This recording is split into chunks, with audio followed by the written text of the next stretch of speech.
In October 2016, a French journalist was being kidnapped, and an American aid worker was being kidnapped in October 2016. 2 years after that, they kidnapped the French journalist. The French journalist's name is Olivier Dubois, that was being kidnapped in Mali. And the American aid worker is Jeffrey Woodke, that was being kidnapped in Niger, the French-speaking side of Africa. So the enormous work, the great work of ECOWAS in releasing these people, working hand in hand with the American, investigative bureau in releasing these people. Now they have released these people now. They've released the 2 of them. Do you think this is a good thing to happen in Africa in terms of the great work that the American government, the European people have been putting into Africa, to back us, to help us in terms of our challenges in Africa? Do you think kidnapping these 2, the journalist and the aid worker from America, do you think it's a good thing in West Africa? No, this happens all over the world, although it is not a good one. Kidnapping is a crime anywhere in the world. Yeah, so it's a huge crime anywhere in the world. We know it happens every time in Nigeria and some other side in Africa, but is it a good thing in West Africa? Of course, anything that is called a crime is not good.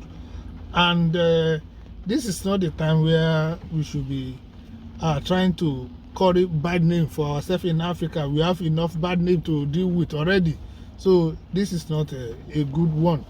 But as we said, ECOWAS is doing a good job making sure that peace is still present in West African countries, and this is one of the pressures ECOWAS has been mounting on this country of Mali and Niger to release in terms of people. The terrorist attack and everything that has been happening in the Sahara region, Unfortunately, these 2 victims are people who can do a kind of humanitarian service. A journalist is harmless. He's just coming to report things to the world, to educate, to enlighten just for people. documentation. Yeah, he had no power. They had no gun. They had no bomb. They had no ammunition to them. Yes, they're just there as a free citizen to help. People who get information everywhere into the interior to give to the people so that we know what is happening. And of course, the Americans, the aid worker, he has come to help. This is not the first time aid workers will be arrested. Kidnapped in Africa. Kidnapped rather. Or captured in Africa. These guys are lucky anyway, because to be alive. There are cases where aid workers will be kidnapped and they will be killed. But we just want to appreciate ECOWAS and people who must have mounted enough pressure on these people to. I saw the picture. I saw the African Union too. I saw that this victims were not badly treated. No. They are not badly treated. They treat them well. They eat well, eat good. You can see their body, the way they look good too. They look but good. this is not a good thing that's supposed to happen in West Africa. Yes, that's what I'm saying. We have enough bad names already. We shouldn't try to create bad names for ourselves. It is not good. It is not good, and this is what should be condemned. But those who are working behind the scene, the AU, the ECOWAS, and every other good people, where many people in Africa or outside Africa who ensure that these people are released ill and healthy, we should appreciate them enough. And again, these are citizens of countries bigger than Africa, United States and French journalists. These are great countries.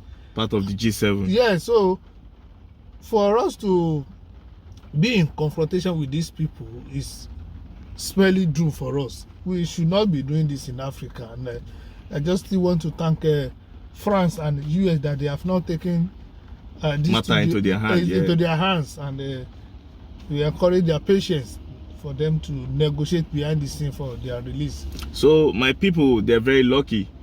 The boss, Olivier Dubois from France, and Jeffrey Woodke, they're very, very lucky to be alive, because a lot of people have been killed. I remember the people that they kidnapped in Nigeria, in the Niger region, what's it called, the Niger Delta area. Many of them. They kidnapped them and they killed these people after taking money from them. They kill them after getting money from them. So this what we say about great countries in the world like America and France. Truly, some African people and some African leaders think France is part of the problem in Africa, and more of the people that suffer more in Africa, they are more of the French colonized countries. Right. So a lot of African leaders think France know everything going on in Africa. Like deliberately, France is just letting its people suffer. That's the way they feel about this. And for the Americans, they've been working with Africa. Yes. America have almost American military in all African countries. In all African countries. So, but where I'm thinking is, what I think about this is, America did a good job to release this man alive. But why can't France and America back Nigeria up and face this terrorist attack? Face the terrorists on the Sahara region. They know where they can find these people on the Sahara region. That's why they put Idris Deby, the former leader that was securing their province for them. And after he passed away, it's been like the opening ground for criminals. They know where they can find these people. Why can't France and America and other powerhouses in Africa like Ghana, like Nigeria, or Cote d'Ivoire with good artillery military, or Burkina Faso and South Africa team up together and fight this war? Because this is not a good look on Africa. Like 20 years ago, we don't have this kind of issue in Africa. Now, ECOWAS and African Union, they're doing a good job to settle this and to bring stability to Africa. So it's a good one. It's a good one. You see, I will not want to blame ECOWAS or foreign countries in this case. You know, we discussed here before how ECOWAS has spent millions of dollars, a lot of human resources, to ensure peace. In some peace in Africa. Like these people that they released after 6 years now, and the French guy for after 2 years. It's a long years, my brother. I know. And a kind of negotiation must have been going behind the scene. And if they're not from America and France, maybe they could have been dead now by now. Yes. Because they're scared of the American government and the French government too. You're right. Because they know they're part of the powerhouse in the world. Yes. So, my people, this is what we're saying on this platform. We talk about unification, we talk about oneness, we talk about togetherness. It's just for the growth and for the development of all African children. It's for our own growth, for our own development. We have to stick together. We have to be together. We have to be together in love, in unity. Through togetherness, we can achieve a lot, because nobody can do it by themselves. That's why we call us One Africa. We want people. So my people will be going to the next topic on the platform today. We'll be talking about